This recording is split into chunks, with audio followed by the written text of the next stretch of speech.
What's happening, everybody? It's your boy Leo, and welcome back to the bird section. Oh, man, oh, man, oh, man. Wow. Wow. Wow. So much to say. You know me, I've been sitting here and, it's interesting because, like right now, you know, we were, the Philadelphia Eagles right now, what we're trying to do is we're looking at, seeding. That's our top issue, on top of preparing for our next game with the Buffalo Bills and the Washington Commanders after that. And the implications in terms of seeding goals when it comes to, the Chicago Bears and the LA Rams and the Seattle Seahawks and who's playing what and the different scenarios and everything like that. And there's like a small, tiny chance we could still get the number one seed, but it's very highly unlikely. And so now at this point, the best we could hope for is the number two seed, which is basically what we were last year. Thanks to the Washington Commanders, they actually knocked off the number one seed, which was the Detroit Lions. And then we ended up with the NFC Championship game in Philadelphia. And so, and crazier things have happened. And I've gone on record to say, I don't care if we have to go on the road.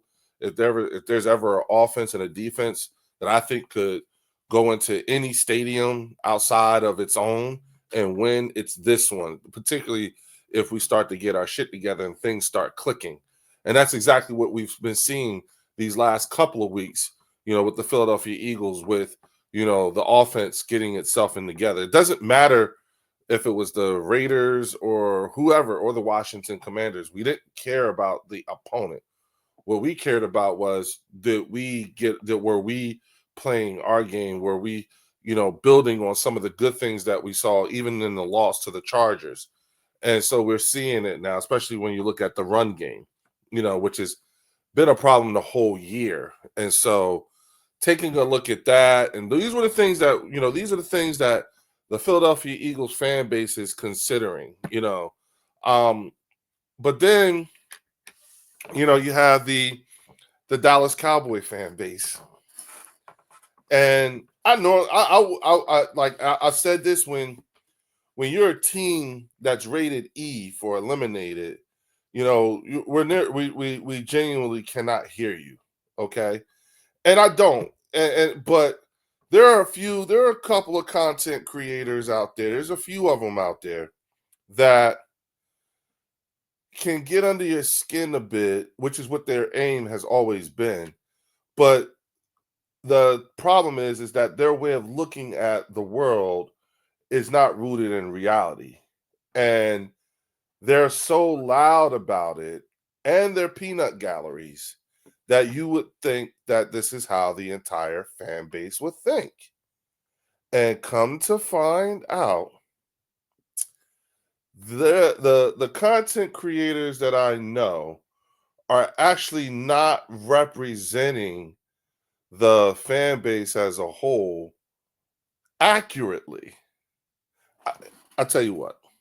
Let's go to the tape and let's see, because we've been on people about, especially Fart Holmes and Game Time Brian and my man Lloyd over at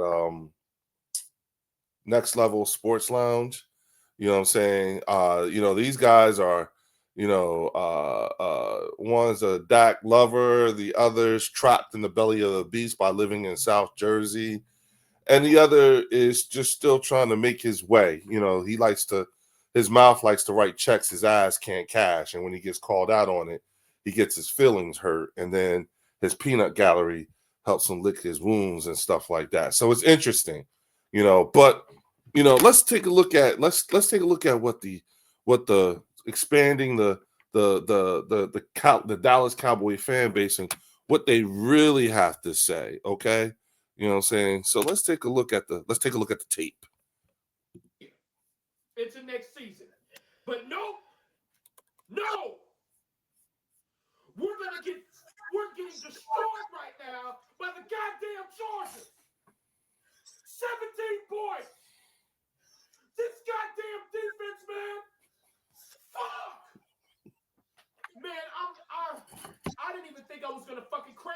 right now. I didn't think I was gonna do it, but watching that fucking shit, what kind of performance was that? What the fuck was that? This is the last home game of the fucking season, and this is the shit that you put out there? Wow. This shit? Trayvon Diggs is absolute ass. His first game back from IR, and he's shit. He needs to be cut. Malik Hooker is absolute ass. Get rid of his fucking ass. Donovan Wilson is fucking ass. Savon Ravel looks like a broken fucking rookie. He looks like a waste of a goddamn draft pick. Deron Bland is out for the rest of the season. We paid this motherfucker, and he has foot issues. See, that's what we like to do. We like to pay the guys that are willing to be lowball. They'll take to them, it's a payday. They don't give a shit that you're shortchanging them because they're like, oh shit, I'm getting paid.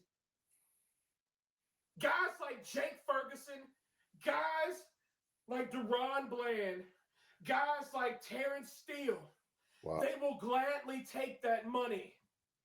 They don't give a fuck that they're being shortchanged. They're like, hey, you know, I've been dealing with injuries, inconsistent play. I'm going to take this deal because it's what's best for me. I'm not going to talk my way out of money. Let's go to the next guy.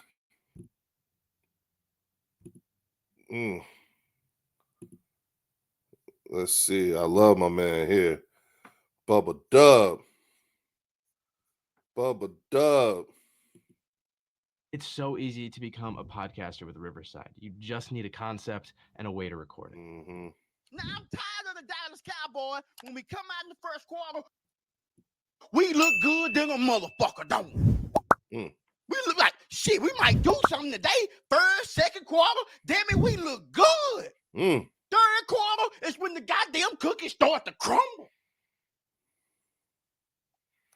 Tell me I'm lying. First and second quarter, we'll whoop anybody in the NFL ass. First and second quarter. Third quarter, debacle. Last 5 weeks, we ain't had digs. We've been high. We supposed to get our best cornerback back. We look terrible. The fuck y'all bring him back for?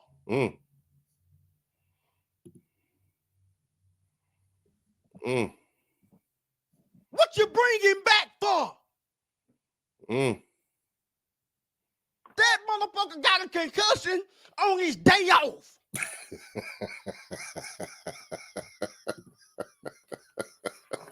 How you get a concussion on your day off? These been out 7 weeks. They gonna slide him back in the defense today like everything gonna be all right. What's his name? Justin Sherbert. That motherfucker look like Dan Fouts. 23 out of 29 pass attempt, 300 yards, 2 TD. We couldn't stop shit. With one hand.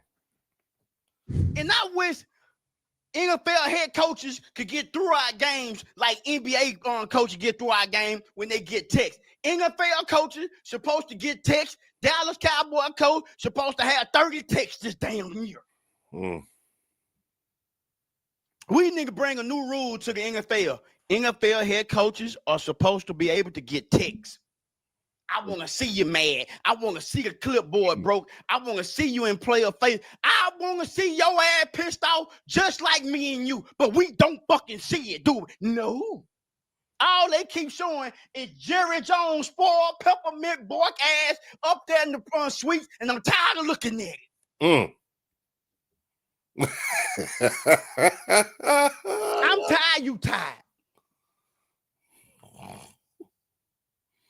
When we gonna stop losing? Damn them draft picks. Jerry ain't gonna do nothing but draft a blind ass motherfucking offensive lineman. They ain't gonna do nothing but trip over his feet every other damn play. We ain't disciplined.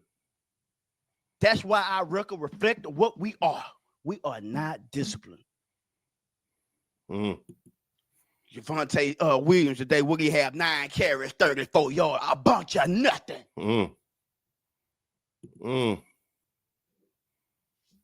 Who is running back for Georgia? Amari and Hampton. We don't even know him. 16 carry, 85 yards. Come out of North Carolina. What good running back you know come out of North Carolina? I'll wait.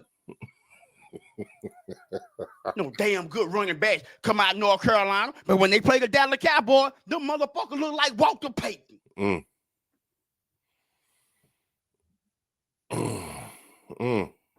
Last 3 weeks we've been getting our ass stomped, and I'm sick of it. So you damn right I went back to Buffalo. You damn right I did, you jabroni. Wow. You got them quitting on y'all now. Oh, wow. This is the quickest way to clear out stuck poop. Top I have to poop, but it feels. Why people are coming at me doing, Chris, it don't make sense. Why would they try to win right now? Then why you put your franchise quarterback at risk if you're not trying to win? What are you talking about? Why would you put your star receiver at risk?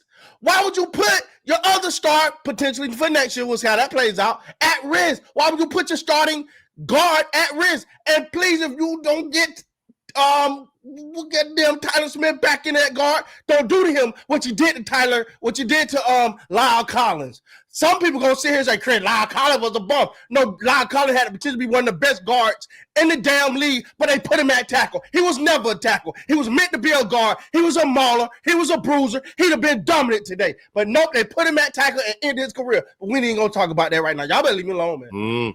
This is getting stupid. Because people are saying, Chris, why would they need to win? But okay, I mean, they need to lose.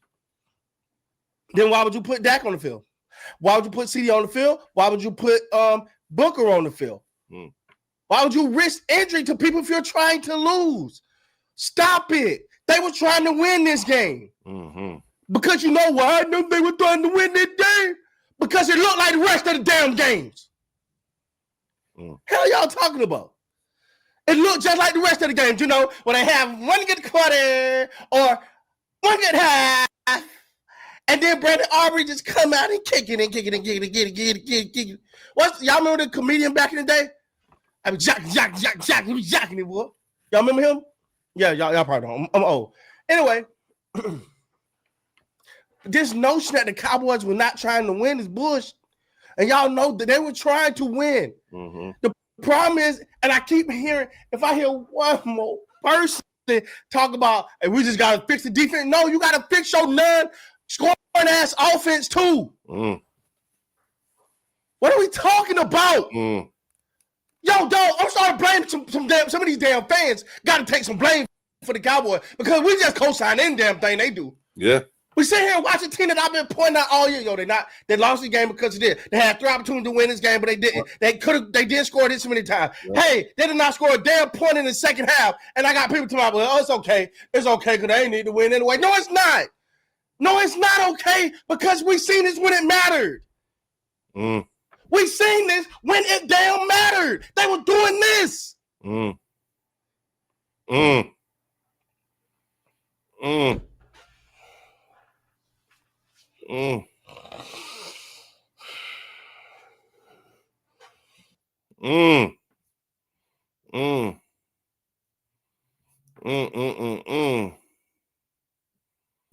Now this is deep here too, y'all. All right, everyone, settle down. Listen to this. You'll be better off, I promise. All right, guys, what's going on? Welcome back to Top Line. It's your boy Chris, and well, ladies and gentlemen, hope everybody's having a great Monday, man. It's Monday. It's the holidays. Happy holidays to everybody out there. To some of you guys, I apologize about my video yesterday. You know, it was a little animated, a little frustrated, man. And I ain't gonna lie, so I'm not still frustrated, but I'm gonna try to keep the profane language down in this video. But yeah, so I've been thinking about something. You know, today is last minute things for the holiday. Then we got some catering events and stuff. Job as a network engineer today. So, but forget all that. Look, it's time, and people ain't gonna agree with me with this. I think the Cowboys need to start looking at a quarterback. Oh. Yeah, I think they need to start looking at draft. They might want to draft one. You might, maybe not a first one, maybe a second one. I don't know, but Dak got 2 years left on his contract, bro. Dak got two years left on his contract. He's going into year 11 and 12. Now I don't know if maybe he's earned the equity with you guys that, all right, let's give him another big deal. Like, that's crazy. Like, no. That's $400 million for what results? Now, I'm not putting all that on Dak again, because those motherfuckers go blame Dak. Man, ain't nobody finna blame Dak for all nothing. But the Cowboys need to start looking at their next quarterback. Start looking for their next quarterback. Yes, it's time. And they're gonna have to invest in a good quarterback, man. You have to invest in some good assets at the quarterback position. Cause we keep saying stuff like, oh, well, Tony Romo was good. What was Tony Romo? Undrafted? Right? Undrafted? Yeah. Dak, 4th round. We ain't invested in the quarterback position at all. We just because I don't want this to come out the wrong way, because it's not about attacking Dak. This is just being forward thinking here. Right? I think sometimes Tony Romo and Dak get measured on, look what he did. He was just a 4th round draft pick, not measured on is there winning championships. No, we know that. Ain't no damn championship, ain't no NFC championship. When do you start paying?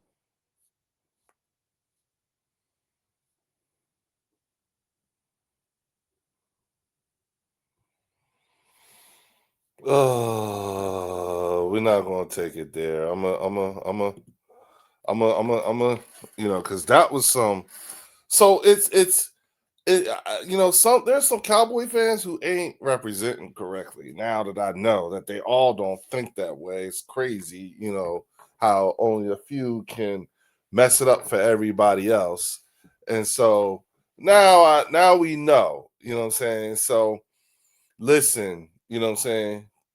For all those content creators that I know, and you know who you are, and to your fam, and to your channel's peanut galleries, okay? You're a 6-win team right now, who's literally rated E for eliminated. Our reality is that we have to prepare for the playoffs and seeding. Okay. Now I understand you guys may be praying for one and done and all that stuff. Well, you guys can go ahead and pray for that, and also prepare for your 11th season. 11. You're going on your 11th season. You're preparing for your 11th season, 1-1 with the one Dak Prescott. And I can tell you right now, I believe that the only way that Dak Prescott could ever win a Super Bowl is with a team not named Dallas Cowboys.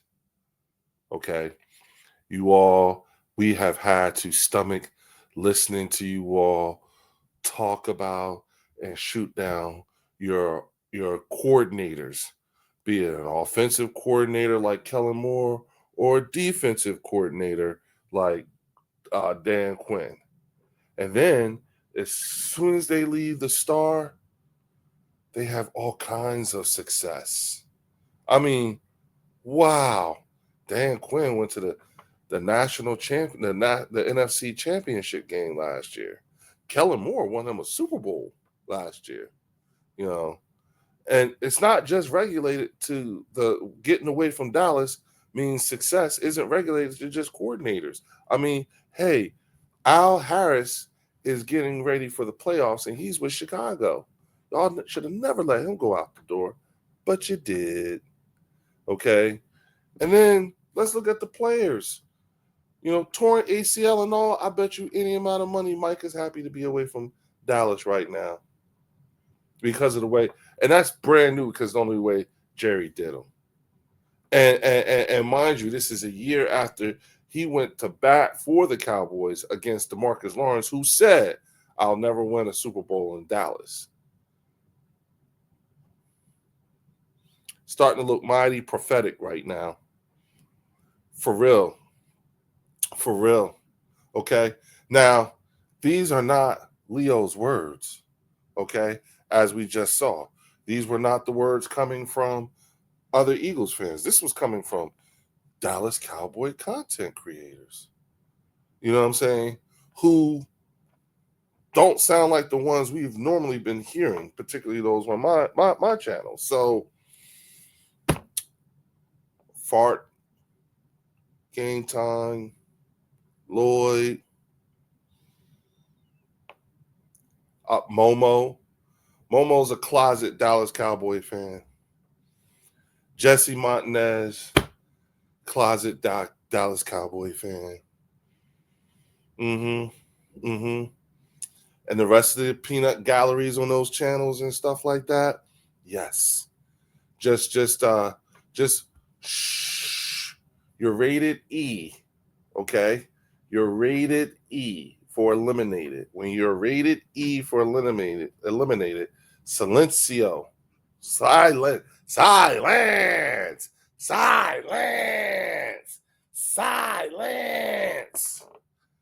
That's part of your problem, partner. You should have been practicing your art form, but you're not. Your quarterback needs to be practicing his art form, and this is all we get. So here we go.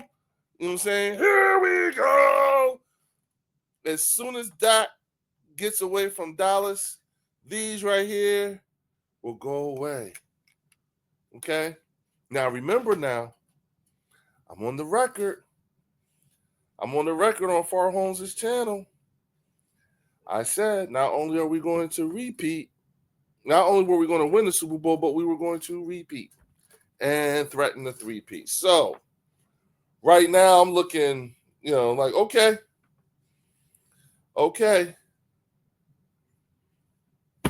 So, woo. Calm down. You guys need to turn your attention off of us and what we are doing, and you need to start worrying about whether or not you have the personnel in place to make the right picks with this draft capital that you have, or else you're just not going to. And I'll be honest with you, I have zero confidence in your ability to do right with these draft picks. You know what I'm saying? I think y'all going to fuck it up anymore.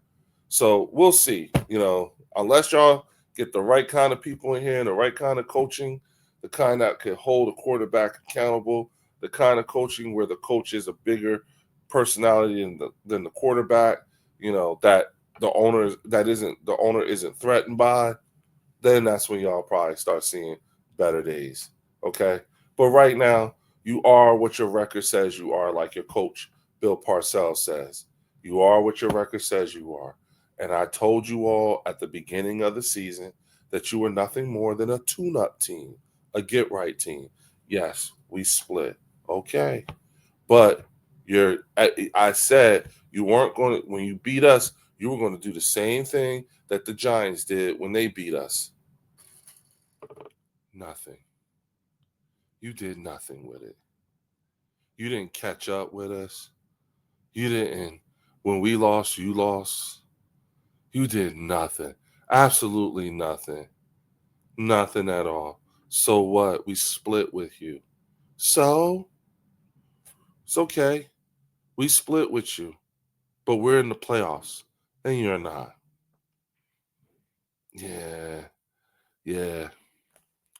All right. With that, I'll say good night. You know what I'm saying? To the rated E folks. Shh. Tuck yourselves in or make or get yourselves ready for that trip, because I know some of y'all getting ready to head on down to Cabo. For most of y'all ain't down there. The Commander fans and and the Giants fans have been waiting for y'all to get there. So now y'all all can be together and watch us win our next Super Bowl. With that, I'll see y'all later here, right back here on the Bird section. Oh!